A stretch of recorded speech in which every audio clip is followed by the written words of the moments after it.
Bienvenidos a Encuentro con la Historia, la Antropología y la Arqueología.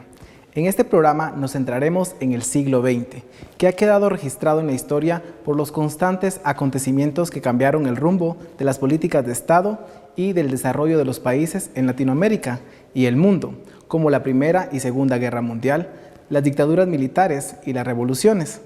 En esta ocasión, para el caso particular de Guatemala, nos enfocaremos en la Revolución de 1944, que tras la caída de Jorge Ubico, trajo una serie de reformas que beneficiaría a las masas populares, como el Decreto 900. A continuación, les presentaremos una película de la Secretaría de Propaganda del gobierno de Jacobo Arbenz Guzmán, que constituye lo que fue su principal propuesta en su mandato, la reforma agraria.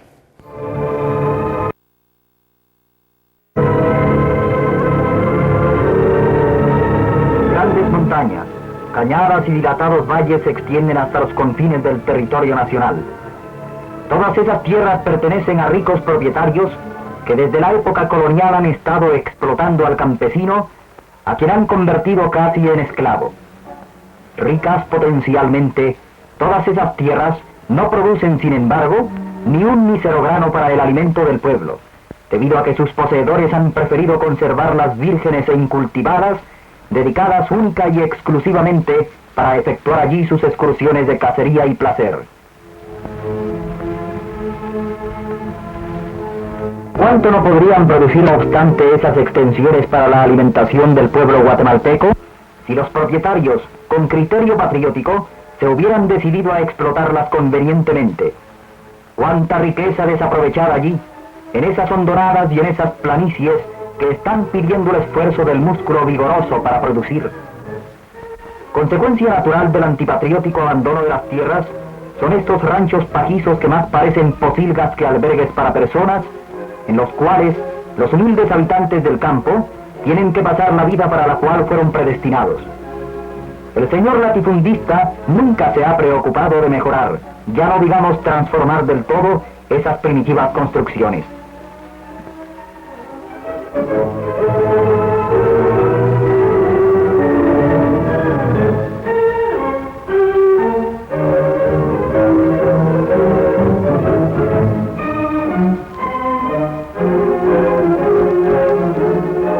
Es que ha considerado más útil y conveniente que el abandono más grande prive en el campo, mientras él se dedica a una vida de placer, y no ha querido ver en el campesino a un colaborador eficiente, sino únicamente al ser a quien se debe explotar en cualquier forma.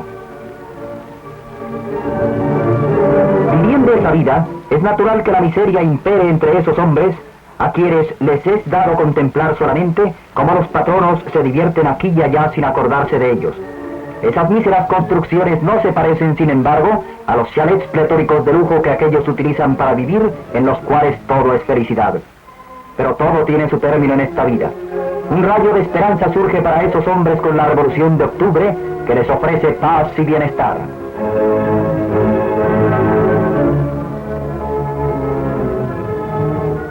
Esa esperanza se hace realidad cuando llega al poder el coronel Jacobo Arbenz, por cuya iniciativa se elabora en el Congreso de la República la Ley de Reforma Agraria, cuyo decreto 900 le es entregado en sesión solemne al mandatario por una comisión de diputados.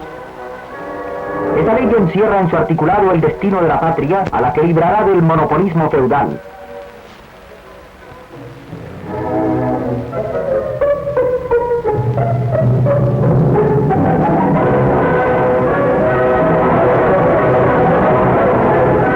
Esa ley ordena que las tierras ociosas deben ser entregadas al trabajador, al campesino, y será este el que las hará producir para su propio bien y para bienestar de la patria en general.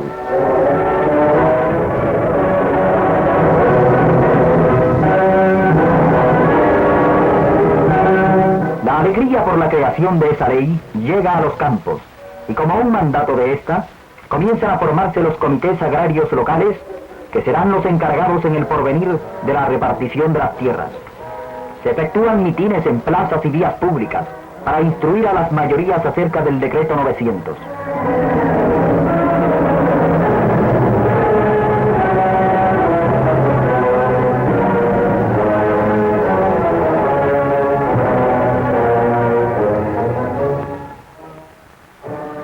poco se va haciendo conciencia en el campesinado y este comienza a despertar de su sueño de siglos y a darse cuenta de los beneficios que a todos ofrece la ley revolucionaria.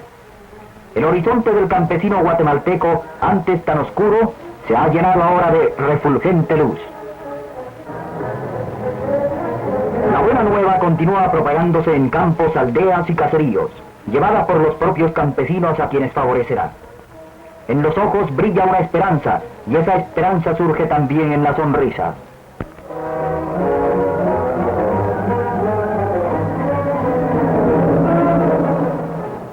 Y es que esta ley ofrece a todos la sacrosanta libertad.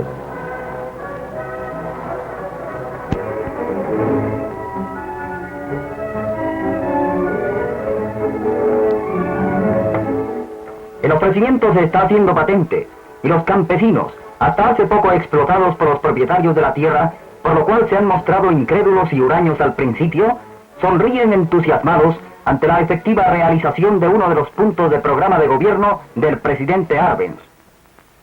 Entra en funciones el Departamento Agrario Nacional, cuyos dirigentes se hacen presentes ante los trabajadores que esperan ansiosos la llegada de ellos para recibir los lotes de la finca que ha sido denunciada. Y de acuerdo con la ley, se procede a sortear las parcelas en que se ha dividido la propiedad hasta hoy inexplotada.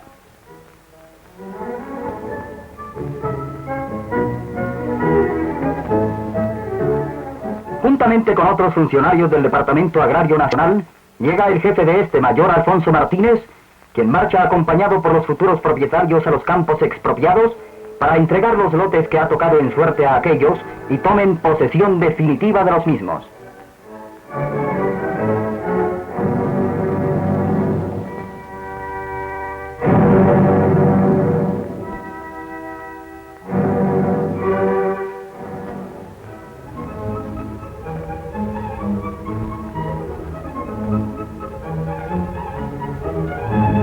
Al propio tiempo que la entrega de las tierras se les ofrece de parte del Director General de Agricultura y en nombre del Ministerio del Ramo toda la cooperación necesaria para el cultivo.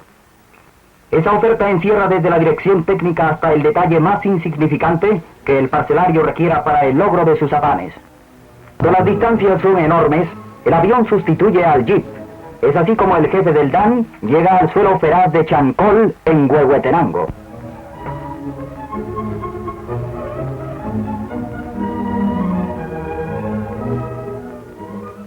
Chancol se encuentra en una extensa llanura fecunda de riquezas que está esperando al hombre desde hace siglos para producir. Es una tierra de altiplano, cuya entraña virgen se abrirá espontánea para recibir la semilla que le permitirá coadyuvar al régimen de prosperidad y bonanza de un pueblo que lucha por su independencia.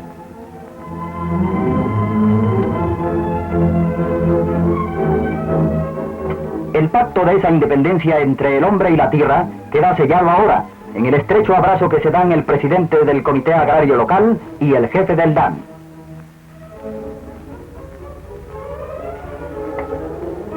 Ahora el reparto no se en la fría soledad de los altos, sino en la costa lujuriante.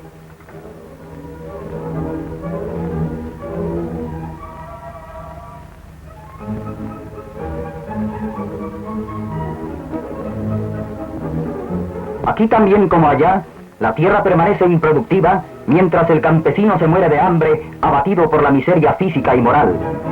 Aquí también el laborante anhela la tierra para cultivarla y salir de esta manera del atraso en que ha vivido durante tantos años.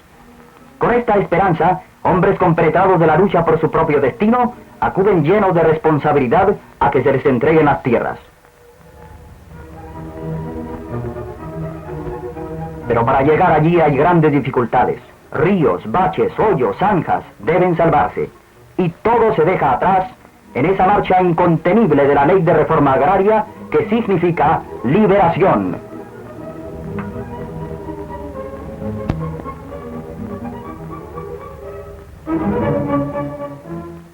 Llena de esperanzas, la señora quita afanosa las basuras del patio de la choza destartalada ante las perspectivas de una nueva vida. Allá en el fondo, la madera aguarda ocupar el sitio que le corresponde en la nueva casa que se construirá en la parcela recibida. Esta casa será diferente del rancho que le dio el patrón para que viviera allí con sus familiares.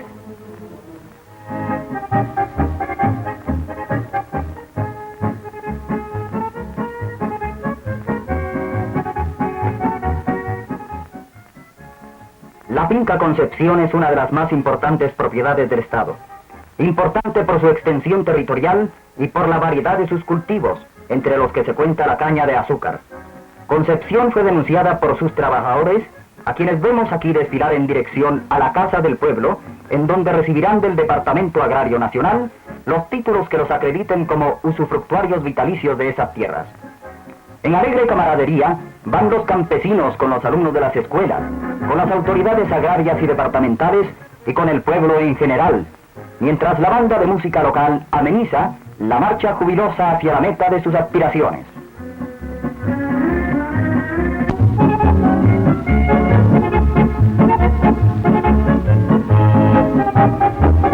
Reunidos en la Casa del Pueblo elementos del DAN y miles de trabajadores, se procede a la entrega de las tierras que les ha tocado en suerte. Toman la palabra representantes del alto organismo, un líder campesino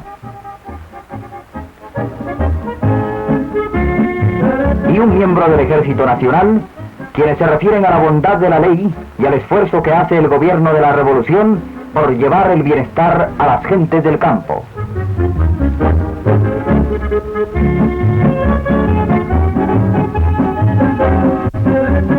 La ley de reforma agraria, sin el respaldo económico indispensable para hacer producir la tierra, no habría llenado empero su cometido a satisfacción.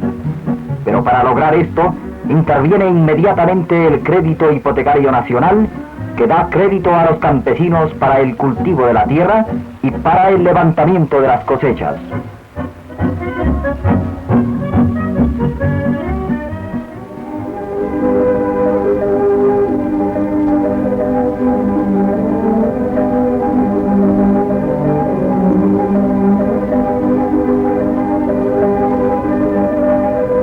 Con esto, el panorama del país comienza a cambiar. Ya no vemos aquí las inmensas llanuras de Chancol o las montañas cerradas de la costa. Ante nuestros asombrados ojos surgen grandes plantíos de maíz, cuyos granos se convertirán en alimento del pueblo. Grandes plantíos de trigo, que irá a mover los molinos que se establecerán con el tiempo.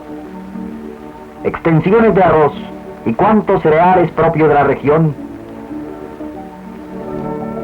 y también algodón, para la industrialización que se propone el gobierno del coronel Arbenz como digno complemento de la ley de reforma agraria.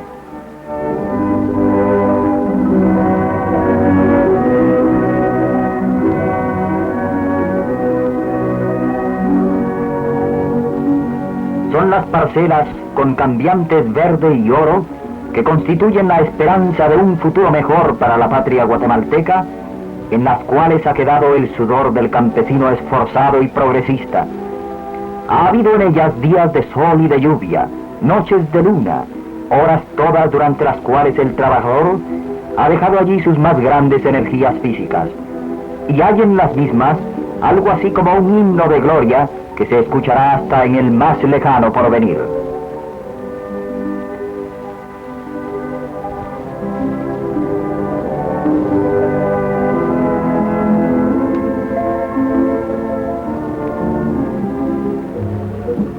Con los sembrados se levantan presurosamente las nuevas construcciones donde vivirán los campesinos y que formarán más adelante nuevos poblados que más tarde serán parte integrante de la división política de nuestro país. La felicidad llega así a todos los pobladores del campo. Esa felicidad se deja ver en la amplia sonrisa de los niños, para quienes surge una esperanza en sus vidas antes abandonadas. En las sonrisas de los parcelarios que son ya propietarios de las tierras.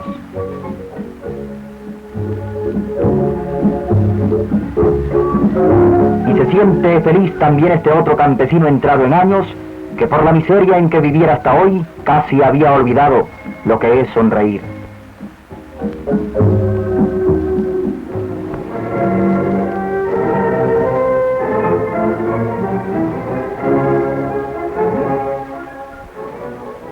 A la distribución de la tierra entre el campesinado ha seguido la creación del Banco Nacional Agrario, que de hoy en adelante será el encargado de ayudar a los trabajadores en el cultivo de la tierra y el levantamiento de las cosechas. Es así como en el 9º aniversario de la Revolución de Octubre, y como un homenaje a la misma, se inaugura esta institución con la presencia de los más altos funcionarios que han coadyuvado a la transformación del agro guatemalteco.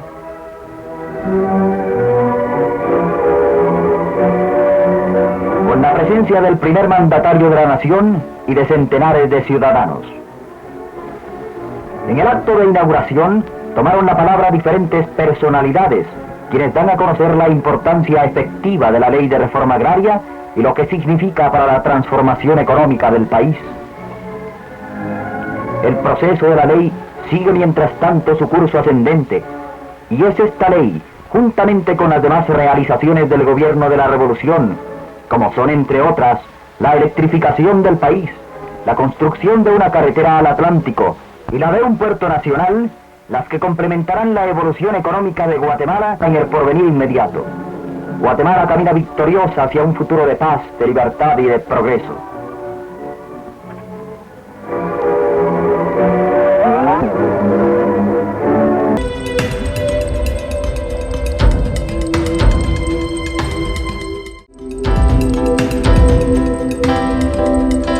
Luego de ver esta película, quisiéramos presentarles a nuestros panelistas. Ellos son los historiadores Salvador Montúfar y Lorena Miguel Coronado, ambos egresados de la Escuela de Historia. Ellos se han dedicado por años a la docencia en diferentes instituciones educativas del país, así como en varias facultades de la Universidad de San Carlos de Guatemala. La licenciada Lorena Miguel ha formado parte de proyectos interdisciplinarios que se han encargado de investigar temas como los procesos de industrialización en Guatemala, principalmente aquellos emprendidos en el gobierno de Jacobo Arbenz Guzmán, que va del año de 1951 a 1954. Por su parte, el licenciado Salvador Montúfar ha contribuido en temas como los pueblos originarios y el fenómeno anticomunista en Guatemala. Además, es cofundador de la plataforma digital Historia GT, que contribuyó a la formación y difusión de la historia de Guatemala. Les extendemos una cordial invitación y bienvenida a nuestros panelistas y al moderador, el doctor Edgar Varillas. Queridos amigos, queridas amigas, estamos de nuevo en su programa Encuentro con la Historia, la Antropología y la Arqueología. En esta ocasión comentaremos la película sobre la reforma agraria, ese proceso que se llevó a cabo durante el gobierno de Jacobo Arbenz Guzmán. En esta ocasión contamos con los compañeros historiadores Lorena Miguel Coronado y Salvador Montúfar, a quien damos la bienvenida. Salvador, Lorena han trabajado sobre diversos temas de la historia de Guatemala, la historia centroamericana y la historia universal, y en particular ahora queremos platicar sobre la Revolución de Octubre. ¿Por qué es importante hablar de la Revolución de Octubre? A veces podrá pensar bueno, que es un tema muy trillado, que es un tema muy conocido, pero este programa queremos que llegue a todo el público, de tal forma que vamos a tratar de ser muy didácticos en ese sentido, y la experiencia docente de los colegas nos van a ayudar en ese propósito. Así es que comenzaría precisamente preguntando, ¿qué es la Revolución de Octubre? Muy buenas tardes. Esta es una pregunta fundamental, creo, para empezar el programa, y agradecemos por la invitación, por cierto. Resulta que la Revolución de Octubre tiene que ser vista como un fenómeno único, sui generis para la historia de Guatemala. Ni antes ni ahora ha habido algo parecido. Y ya solo desde ese punto de vista creo que vale la pena que lo estudiemos. Justamente este año arribaremos a los 75 años de este acontecimiento. Por lo tanto, solo desde esa perspectiva ya es necesario investigarla. En segundo lugar, creemos también que es interesante cómo las nuevas generaciones se distancian cada vez más de esos temas, y por lo tanto creemos que vale la pena el estudio.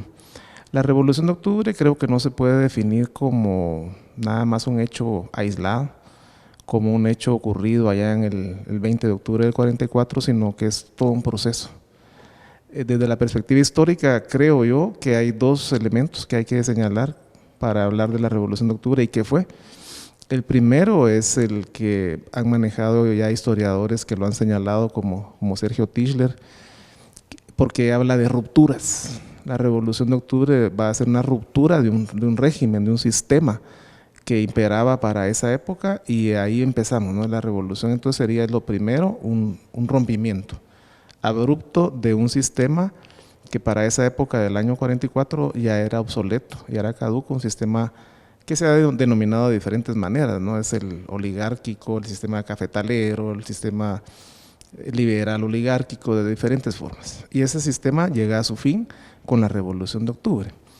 Y ya desde la perspectiva de lo que ocurre ese día, el 20 de octubre también es un elemento histórico de relevancia, explicar que hay una ruptura también. 20 de octubre del 1944. 44. Ya la revolución abarca 10 años, ¿no? La revolución abarca 10 años, exactamente. Entonces justo eso, me imagino que la colega nos puede hablar un poco de cómo no es solo lo que pasa el 20 de octubre, ¿verdad? Que literalmente es un golpe de Estado, y también es el derrocamiento del último presidente liberal, Federico Ponce Báides, sino es un movimiento de 10 años, es una coyuntura muy de un aliento diferente al que ocurre en un solo día, digamos.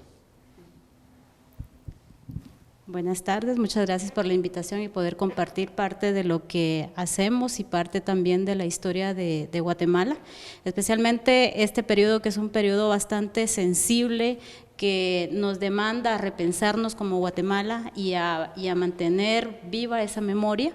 ¿Y cómo se mantiene viva? Estudiando parte de esa historia. Entonces, ¿qué significa el 20 de octubre? El 20 de octubre, como decía Salvador, es la ruptura de todo ese cúmulo de cosas que se vinieron acumulando desde los periodos anteriores, principalmente con la última dictadura cafetalera, que fue la de Jorge Ubico, y que ese movimiento aglutinó tanto a maestros como también a la clase obrera urbana, porque fue un movimiento urbano, y que posteriormente se agrupan, como el mismo Galich dice,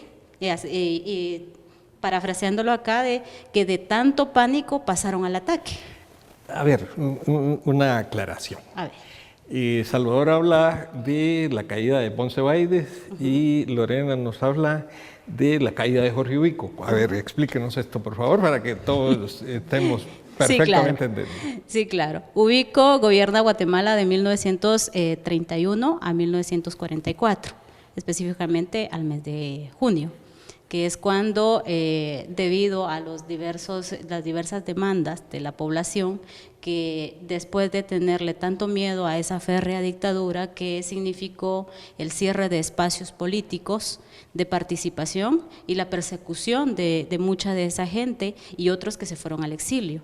Entonces, esos movimientos comienzan a tener más ebullición, principalmente con los estudiantes y los maestros. Y eso llega a su punto culminante en el mes de junio, que es cuando hay manifestaciones y finalmente está la renuncia del dictador Jorge Ubico. Y entonces, posteriormente a esto, se creyó que la situación iba a mejorarse, pero no así con la llegada del primer designado de ese momento, que era Federico Ponce Báides. Entonces, Federico Ponce Báides gobierna Guatemala de junio de 1944 al 20 de octubre, que es el que finalmente se le da ese golpe de Estado, con el movimiento ya donde se le integra ese tercer elemento, que es el gobierno, que es el ejército, pero no el ejército de ahora, sino que el ejército revolucionario, que tuvo una preparación humanista, ese ejército encabezado por Jacobo Arbenz Guzmán, también por Paz Tejada. Entonces estamos hablando de un ejército distinto, que se une con las demandas de los universitarios, de la clase obrera urbana guatemalteca, que posteriormente viene a dar al traste con la dictadura, precisamente esa madrugada del 20 de octubre de 1944. A ver, entonces hay 14 años de la última dictadura cafetalera, liberal, y luego unos meses que es una prolongación de la dictadura ubiquista, prácticamente las mismas personas, los mismos funcionarios, hasta el 20 de octubre, que es donde se toma el poder por parte de los maestros, de los estudiantes, del ejército. Ajá, sí. Y esto ya posteriormente se reúne la Junta Revolucionaria integrada por Jacobo Arbenz Guzmán,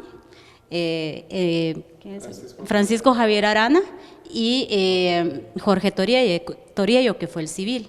Entonces, esta Junta Revolucionaria convoca a elecciones, pero primero se prepara todo el andamiaje jurídico para convocar a una Asamblea Nacional Constituyente, que es la que redacta la nueva Constitución, que es una de las constituciones más modernas para Guatemala y que es incluso mucho más novedosa que la de 1985, podría considerarse así. No sé qué opina Salvador Montúfar.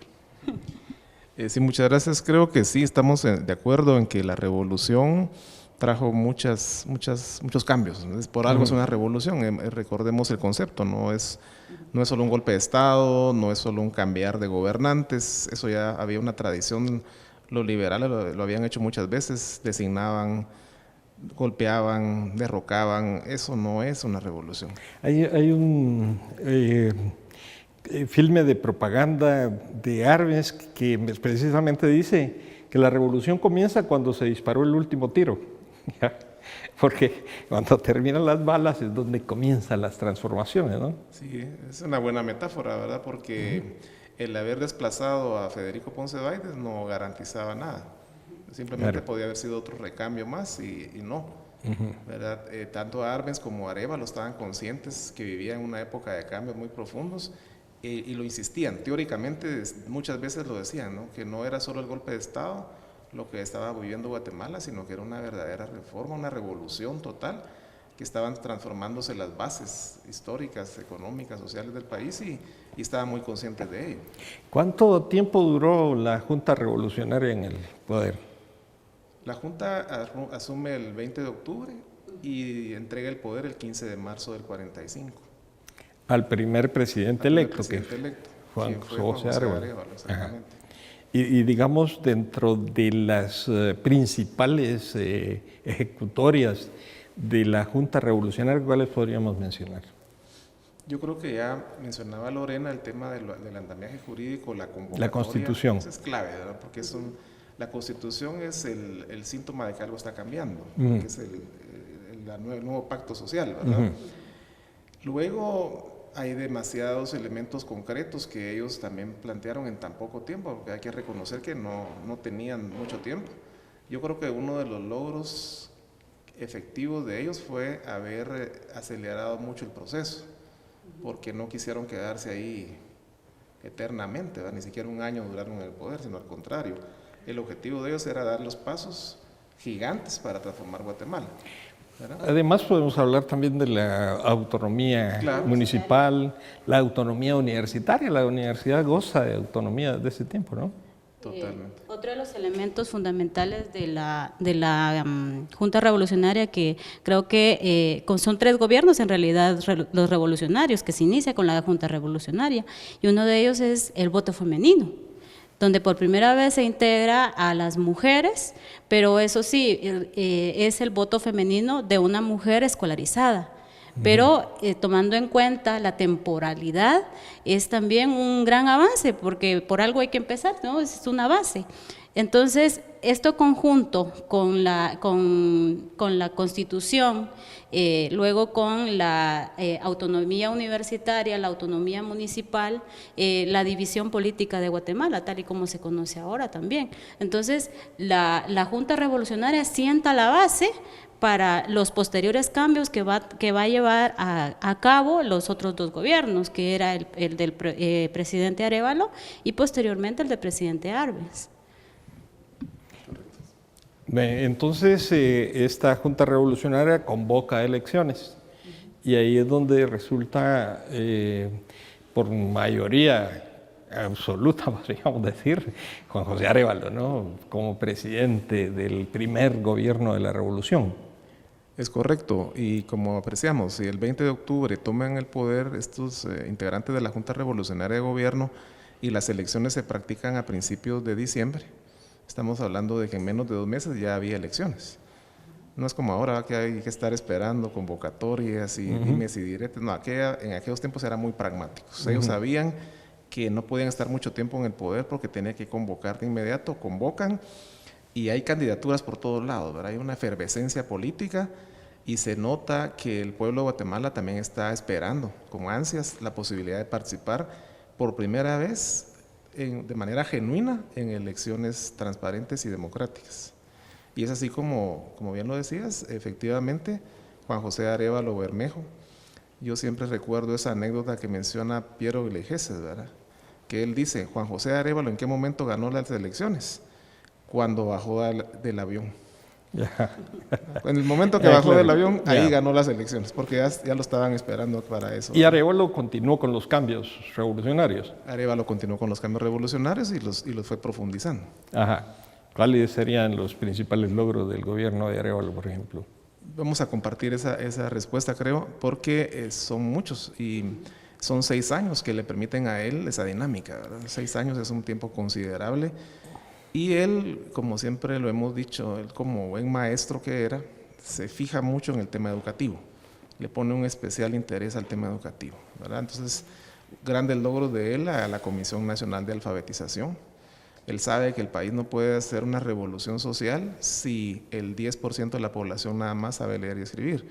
Entonces hay que transformar todo, ¿no? Entonces, primero, el Comité Nacional de Alfabetización, luego el apoyo a la construcción de escuelas rurales, el apoyo a las escuelas normales, ¿verdad? Para formar maestros en todo el país, no solo en algunos cuantos lugares que había en aquel momento.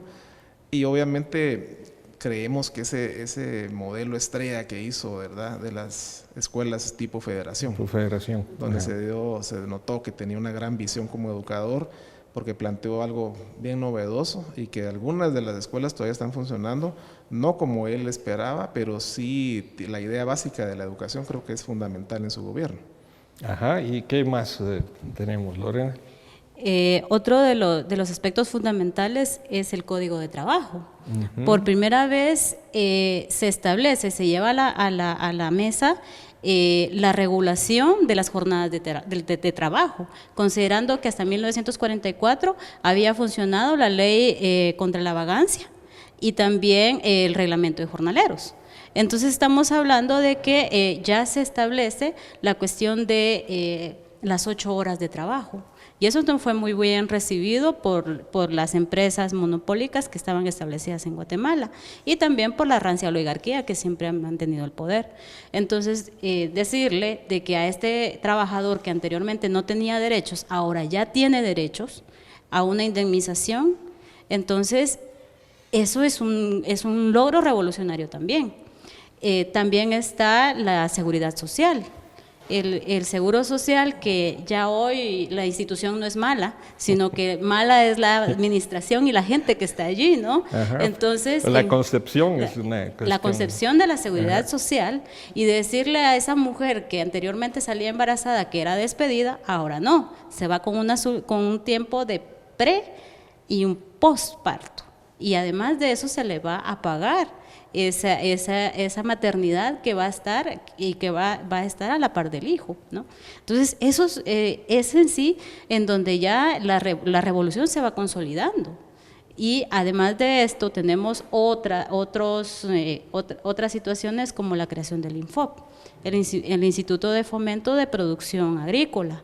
Entonces, que posteriormente ya para el gobierno de Arbenz esto va a ser mucho más, se le va a dar más autonomía y se le va a fortalecer más. Entonces estamos hablando de cambios fundamentales, claro, y de la transformación de Guatemala ya como tal y modernizándola. Bueno, a su momento, pero modernizándola, claro, ¿no? Claro. Los pasos se estaban dando. Bueno, pues hemos visto cómo la Junta Revolucionaria comienza unos cambios y luego el gobierno de Juan José Arévalo los profundiza. Cuando regresemos vamos a trabajar directamente sobre el gobierno de Jacobo Arbenz Guzmán y principalmente nos enfocaremos en lo que viene a ser el más grande de los retos para transformar Guatemala, la reforma agraria. Ya volvemos.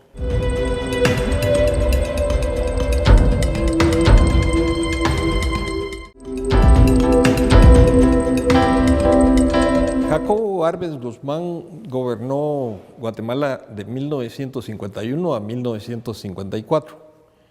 Profundizó la modernización capitalista que estaba desarrollándose ya desde la asunción al poder de la Junta Revolucionaria de Gobierno, que se aceleró con el gobierno de Juan José Arévalo. Ahora, metámonos de lleno al gobierno de Arbenz. ¿Qué novedades trajo el gobierno de Arbenz? Creemos que si bien el gobierno de Juan José Arévalo fue un gobierno de grandes transformaciones, por supuesto, el gobierno de Arbenz es, como se ha dicho, es el gobierno de la profundización de esas transformaciones. Ya no es solamente continuar haciendo reformas graduales, sino profundizar. Ese es el sustantivo que más claramente define lo que hace Arbenz. Creemos nosotros que cuando Arbenz asume el cargo, el 15 de marzo de 1951, él, su partido y toda la gente que creía en él está convencida de que hay que avanzar. Y el avance se da en varios casos, ¿verdad? El mismo día que él toma posesión, ofrece un discurso a la nación muy profundo, donde habla con mucha claridad de esos cambios que el país necesita. Y a diferencia de ahora que vemos a mucha gente en el ámbito político haciendo promesas electorales, el presidente Arbenz va con un programa de gobierno muy claro, muy definido y pragmáticamente establecido. Por ejemplo, él plantea que hay 3 objetivos de su gobierno y son muy claros. El primero de ellos es que Guatemala deje de ser un país dependiente, sobre todo en el ámbito económico, para convertirse en un país independiente. El segundo objetivo es muy claro también y es que Guatemala deje de ser un país feudal, para esa época todavía era un país feudal, y que transite hacia la esfera de la modernidad capitalista. Y el tercero, tal vez el más importante, que estos objetivos solo se pueden lograr si van en beneficio de las grandes mayorías. Entonces está bien claro lo que él quiere hacer. Y yo creo que la colega Lorena nos puede profundizar en cómo él iba a llegar a presentar este plan de gobierno a la nación y que dejara de ser solo eso, simples promesas, para convertirse en proyectos concretos. Sí. Parte de estos 3 puntos fundamentales que se planteó se tradujeron en 4 ejes, en 4 proyectos fundamentales. El primero fue la reforma agraria, que es el, creo que vamos a profundizar, que fue el corazón en sí del gobierno de Arbenz. La reforma agraria pasa al Congreso de la República y es aprobada en junio de 1952. Y la reforma agraria lo que pretendía era estrechar ese gran abismo existente y que es uno de los problemas más fundamentales que Guatemala arrastra desde la época colonial, que es el problema de la tierra. Entonces esa situación del latifundio, esa gran concentración de tierras en pocas manos y las peores tierras en manos de la gente que las hace trabajar. Entonces ese era el eje fundamental del gobierno de Arbenz. Entonces es aprobada en junio del 52 y se benefició aproximadamente a 100,000 familias, ¿verdad? Entregándoles tierras para que las echaran a andar. Pero la reforma agraria trae en sí también implementar otras instituciones que iban a apoyar, que iban a coadyuvar, que así lo hicieron, a ponerla en marcha y en sí a llegar a la gente donde tenía que llegar. Entonces dentro de ellos estaba el Departamento Agrario Nacional, conocido como DAN, y el que se apoyaba también en los comités agrarios locales, que eran los que hacían las denuncias de las tierras ociosas. Y estas tierras no iban a ser totalmente expropiadas, sino que se iban a comprar en su justo precio, no en el precio en que las empresas querían venderlo o los latifundistas querían venderlos, no en el precio de mercado, sino que en el precio con el que estaban registrados. Entonces era ahí donde estaba donde ya no les gustó, y entonces eso lógicamente hizo que se fueran profundizando más esas contradicciones, aparte de problemas que habían, ya problemas que se arrastraban en el campo desde hacía casi siglos. Esto no se podía, la reforma agraria no se puede entender si no vemos también los otros proyectos que la acompañan, porque como es la modernización del agro guatemalteco y la modernización de Guatemala, entonces si se moderniza el campo, entonces se va a lograr un desarrollo económico de esas mayorías, entonces lleva una lógica. Y si Guatemala está como está hoy, con la cuestión de problemas muy graves de la electricidad, y vemos que hay una criminalización hacia los líderes sociales, y principalmente en la costa sur lo vemos hoy en día, ¿no? Con la cuestión de la electrificación.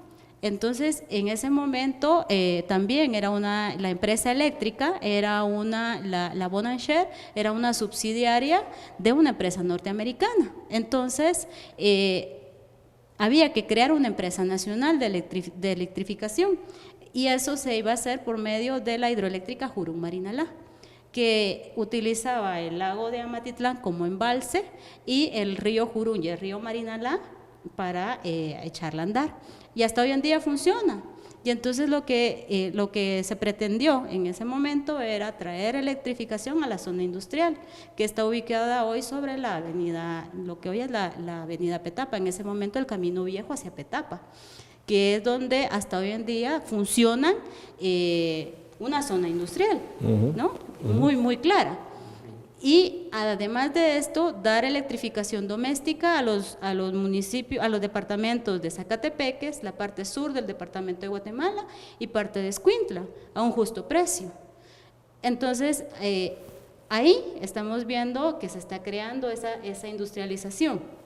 Luego de la hidroeléctrica, también se plantea la carretera al Atlántico, tomando en cuenta de que era uno de los monopolios que tenía en sus manos también la IRCA con los ferrocarriles, y entonces que cobraba por el transporte de los productos precios onerosos. Entonces, si hay una empresa ferrocarrilera que pone los precios que a ellos les da la gana, entonces ¿por qué no tener una carretera nacional? Entonces se emprende otro de los proyectos más ambiciosos, que fue la carretera al Atlántico. Y esa carretera al Atlántico, pues bueno, inició a construirse.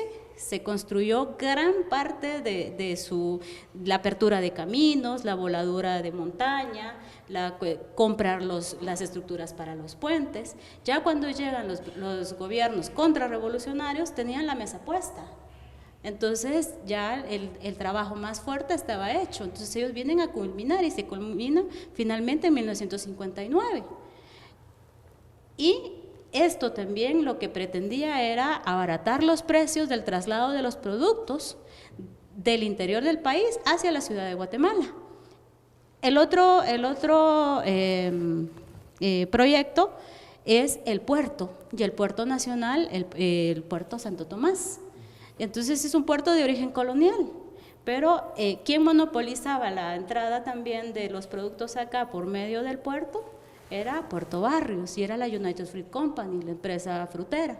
Entonces, estamos viendo de que hasta hoy en día seguimos siendo un país ocupado. En ese momento era mucho más agudo, pero todo esto era con el fin de modernizar Guatemala. Pero aparte de eso era cómo crear ese mercado nacional. Ya los campesinos tienen tierras, había que echarlas a andar también, había que acompañarlos en el proceso de tecnificación. Para eso estaba el Infop, había que comprar las semillas, comprar herramientas y el trasladar esa producción y crear ese mercado interno. ¿Y dónde se guardaban esos productos? Había que traerlos a la ciudad para comercializarlos, y para eso estaban los silos, ¿no? Entonces, es ver un proyecto capitalista mucho más amplio para la modernización del país. Estamos viendo logros bastante significativos, ¿no? Ahora, la película es una película de propaganda sobre la reforma agraria, pero es bastante agresiva, ¿no? Es muy crítica sobre algunos aspectos de la realidad del agro en Guatemala. Es correcto. Yo creo que sin lugar a dudas eso de ámbito crítico es de tomar muy en cuenta en esa película. Porque no se trata nada más de contar que van a hacer la reforma agraria, que van a distribuir la tierra, sino se van con una teoría así bien aguda de por qué está la situación de Guatemala así. Y señalan a los latifundistas, a los grandes finqueros, los señalan de ser unos grandes explotadores, por ejemplo.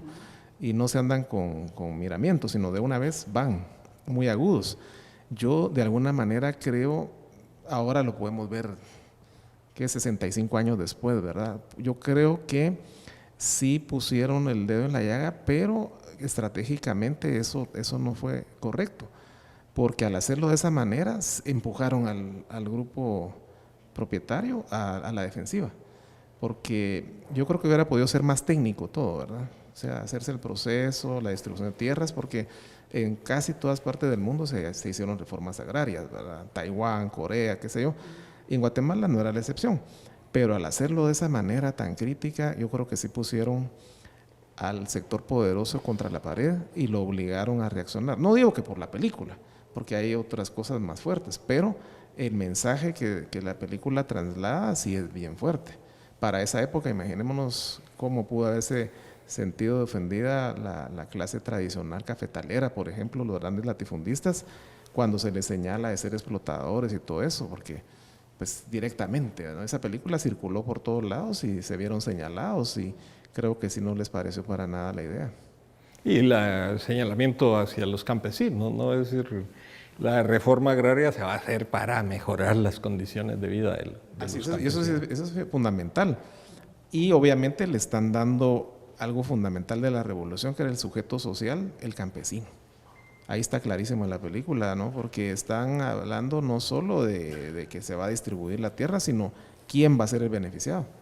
Y ahí se mira la alegría de la gente, cómo se reúnen en los comités locales y la gente feliz de que lleguen las autoridades de aquí de la ciudad, los están recibiendo muy bien. Y obviamente esa parte sí es clara, porque hay gente que va a recibir esos beneficios, ¿verdad? Ahora, el puerto Santo Tomás de Castilla, la carretera del Atlántico, la presa Jurumarinalá, la reforma agraria para las tierras ociosas, y hay estas víctimas, pongámoslo así entre comillas, son las grandes empresas estadounidenses. También. ¿Cómo reaccionó Estados Unidos ante estos cambios que estaban ocurriendo en Guatemala? Yo creo que Estados Unidos no se esperaba esos cambios porque ellos habían tenido muy buenos negocios y muy buen trato con todos los presidentes anteriores. Y entonces vivieron una luna de miel, ¿verdad? Que va desde la época de Estrada Cabrera en adelante. Bueno, desde antes, ya con algunos negocios a finales del siglo XIX. Y simplemente ellos sabían que tenían la sartén por el mango. Las grandes industrias, las grandes empresas estadounidenses estaban muy bien posicionadas acá. Se les habían dado una serie de dádivas, concesiones y todo, y pensaron que la revolución iba a ser algo que simplemente iba a cambiar el modelo político y todo, pero que no se iban a meter con ellos, ¿verdad? Ahora, cuando ya las palabras de Arbenz en el discurso del 15 de marzo del 51 está hablando de la independencia económica, ya no solo es de discurso, sino es vamos a ejecutarlo, y como bien lo decía Lorena, es con el modelo capitalista de competencia. Porque muchas veces recordemos que se le señala a Arbenz la clásica consabida del comunismo, pero el capitalismo de competencia es lo que está haciendo él, ¿verdad? Es un mensaje claro. Si el puerto está detentado en manos de los estadounidenses, vía la IRCA, ¿qué hacemos? Competir con ellos, con otro puerto. Si el monopolio es por la vía de las líneas férreas, hagamos una carretera. Si el monopolio está en manos de ellos con la electricidad, hagámosles una hidroeléctrica nacional. Es decir, no se sale del modelo capitalista. Y a pesar de eso, Estados Unidos, el gobierno de Estados Unidos no lo ve así. No lo ve como un modelo más de competencia, que estaban súper acostumbrados ellos a eso, sino lo ve como una afrenta, como una ofensa, y por eso viene todo el desprestigio con el tema del comunismo. También no lo podemos ver de manera aislada, sino que en el marco de la política internacional, con la cuestión de la Guerra Fría en su momento. Entonces, la Guerra Fría, Guatemala, un país que siempre ha estado en el patio trasero de Estados Unidos, cómo se atrevía a hablar de reforma agraria, cómo se atrevía a decir seguridad social, en cuestiones también de darle derechos a los que nunca habían tenido derechos. A ver, Lorena, Entonces, ¿qué es la Guerra Fría? ¿Qué es la Guerra Fría? La Guerra Fría es ese enfrentamiento a nivel internacional que hay entre los países comunistas, de tinte comunista, encabezado en ese momento ya por la Unión Soviética, China, y acá viendo que estamos en el bloque capitalista, es representado por Estados Unidos. Entonces, la Guerra Fría que divide al mundo en esos dos polos, el mundo capitalista y el mundo socialista. Entonces, estas acciones que son bien capitalistas que estaba emprendiendo el gobierno de Arbenz, solo que con un tinte social, entonces fue tildado de comunista. Y entonces la reacción fue bastante fuerte, tanto así que Guatemala se convirtió con el plan piloto para América Latina de demostrar de que si se atrevían a pensar de una manera social, la situación iba a ser de que la invasión, el derrocamiento del presidente Arbenz y de una manera bastante inhumana, ¿no? Porque la forma en que es sacado de la presidencia, que es derrocado, obligado a renunciar, y también instaurar en Guatemala desde 1954 ese largo periodo casi oscurantista que llega de 1960 al 96 con ese largo conflicto armado interno, que en realidad fue una guerra, ¿no? Entonces, cómo esa ruptura que hay en el 54 cambió el destino de Guatemala. Y hasta hoy en día seguimos arrastrando parte de esas consecuencias. 1951 a 1954 quiere decir que solo la mitad del periodo que debió haber tenido el gobierno de Jacobo Arbenz Guzmán duró, ¿no? Fue abruptamente cortada las transformaciones y las grandes conquistas pues no pudieron ser borradas así de un plumazo, pero sí hubo una regresión, sobre todo en el sistema político, ¿no? Es decir, pasamos de 10 años de democracia a un sistema autoritario. A partir de la contrarrevolución del 54 podemos hablar que hay un proceso de autoritarismo, de militarización de la sociedad, de represión para las manifestaciones, de coartar la libertad de expresión, de señalar a los enemigos como enemigos internos, acusándolos siempre con el San Benito del comunismo, ¿no? A ver, concluyamos entonces, por favor, para hacer un balance general de la Revolución de Octubre y específicamente de la reforma agraria.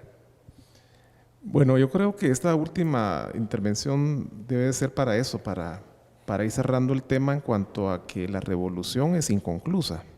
Es una revolución que no termina sus objetivos, porque de hecho los revolucionarios pensaban que al terminar el gobierno de Arbenz las cosas iban a profundizarse más todavía. Iba a venir una etapa donde el capitalismo se iba a desarrollar de una manera muy fructífera, porque se esperaba, por ejemplo, con el tema de la reforma agraria, que los antiguos campesinos, los arrendatarios, los explotados, etcétera, se convirtieran en granjeros prósperos. Ese era el objetivo, ¿verdad? Ver a Guatemala convertida en un país, en una nación productiva en el agro, pero que también trajera como consecuencia un desarrollo de la industria. Y eso no lo vieron ni siquiera los mismos dueños del poder en esa época, tanto local como internacional, porque dentro del plan de la reforma agraria, cuando uno lo analiza, ahí se ve que el objetivo, además de traer el beneficio a las grandes mayorías, era industrializar a Guatemala. Y no se podía industrializar un país cuyas capas medias eran tan exiguas, tan pequeñas, ¿verdad? La industrialización va de la mano del mejoramiento económico, el bienestar de la sociedad, etcétera, y se esperaba que en ese tercer gobierno de la revolución se vieran ya esos frutos, ya una capa media fuerte en el agro, ya, como decíamos, granjeros prósperos por todos lados y todo, pero al finalizar abruptamente el proyecto revolucionario del 27 de junio con la caída de Arbenz, todo se vino abajo. Ya. Y en su lugar viene el autoritarismo, ¿verdad? Ya. Bueno, pues muchas gracias a Lorena Miguel Coronado y a Salvador Montúfar por habernos acompañado, por habernos ampliado ese panorama sobre la Revolución de Octubre, sobre esos 10 años de primavera en el país de la eterna dictadura, como dijo el gran poeta Luis Cardosa y Aragón. Y entonces, pues esperamos que nos sigan acompañando en los próximos programas. Vamos a seguir tocando temas de la historia de Guatemala, de la antropología y de la arqueología, también de la archivística, porque son los temas que atañen a la Escuela de Historia y son los temas que queremos compartir con ustedes y discutirlo. Muchas gracias por acompañarnos en este programa. Luego de la abrupta interrupción del proceso revolucionario guatemalteco, condujo a una serie de acontecimientos que marcaron profundamente la historia del país y de los que aún hoy en día no se recupera. La primavera del 44 sigue presente en la memoria histórica del pueblo que continúa su lucha por un mejor país. Les agradecemos su sintonía y los esperamos en la próxima transmisión de Encuentro con la Historia, la Antropología y la Arqueología.